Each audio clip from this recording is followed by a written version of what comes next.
Overnight line movers here at SBRodds.com. On that betting show, the single best place to check on the internet is SBRodds.com. These lines are changing each and every day, especially for Major League Baseball season, which we'll get into just a few moments. Later in the show, we're going to break this game down a little bit more. But taking a look, game 2 here, Teddy, in the CBI is on the move. Opened up markets right around that 4.5 range, now sitting at -6, some 5.5s out there.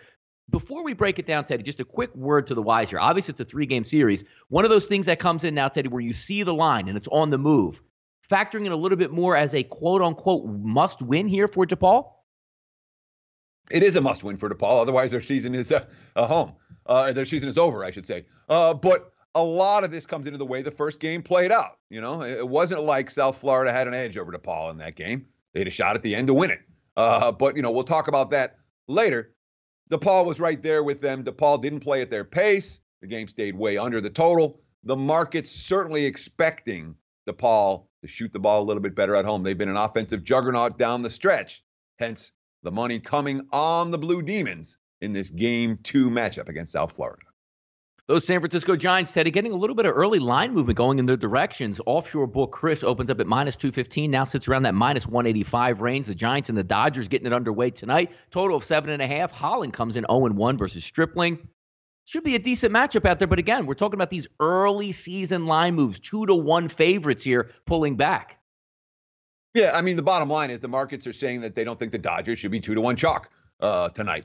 And when you look at current Dodgers form against Greg Holland, you can understand why. Current Dodgers hitting just a $164 against Holland, a .564 OPS. They've had very limited success against the San Fran starter. Hence, the betting market's saying, no. You guys can't be $2 chalk tonight, and they're not anymore. Red Sox getting a little bit of line movement here. They opened up at -128, Teddy. Actually peaked over 140, now sitting around that 135 range. If we take a look at SBRodds.com, Intertops -133, BetOnline.ag -133. So we take a look at the A's as the underdog here, +125, total of 8.5. Eovaldi's on the mound. He is 0-0. Would have got bailed out by his team, but a 10.80 ERA through that one start. Estrada, opposite there, doesn't pick up the victory, Teddy, but pitched fairly well in his first start. Yeah, I mean, I guess the thought process here is at 1-5, there's a wake-up call now for the Red Sox, but there was a wake-up call before last night's game for the Red Sox and before the game, the day before and the day before as well. I'm not surprised the market's saying, look, Boston's better than what we've seen. They're going to, this early season slump isn't going to last forever. That being said, right now, the Red Sox look like a team that has a nasty World Series hangover. I want no part of them as chalk on the highway tonight. It'd be Oakland or pass for me in this particular ballgame.